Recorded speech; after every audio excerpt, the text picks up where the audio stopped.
Hi, it's me again with CorelDraw tips and tricks. A little design that kind of looks like a fan blade with shadow, possibly a flower.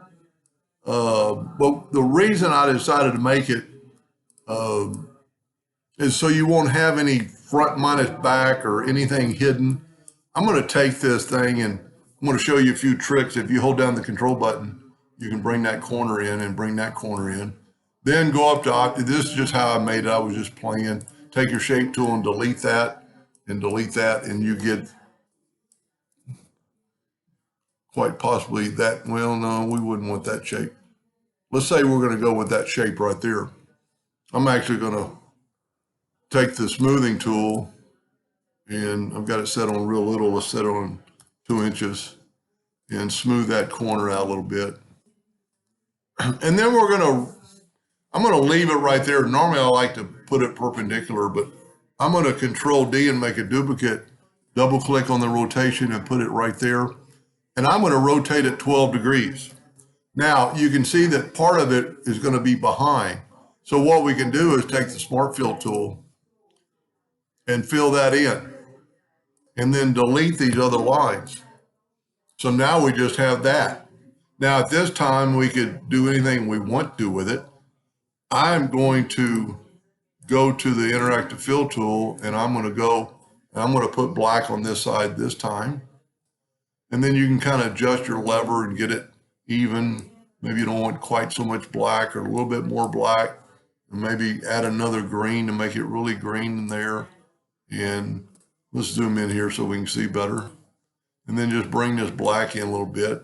That looks pretty good. Got a black tip. Now Control D and make a duplicate and put it right there on that node and rotate it that 12 degrees. So what happens, there's nothing behind there. It's all the same thing. Now to make it even better, I'm going to go up to Edit and clone it and then rotate it at 12 degrees. And then from then on, when you Control D all the way around, we still have a clone that's kind of like in charge. So if you look right here, this is our control curve. This is a clone curve.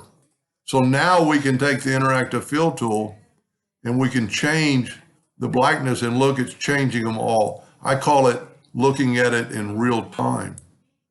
You can see what it's going to look like, before you have to back up and start over. Now, one other, just a little side note, you've got some lines showing.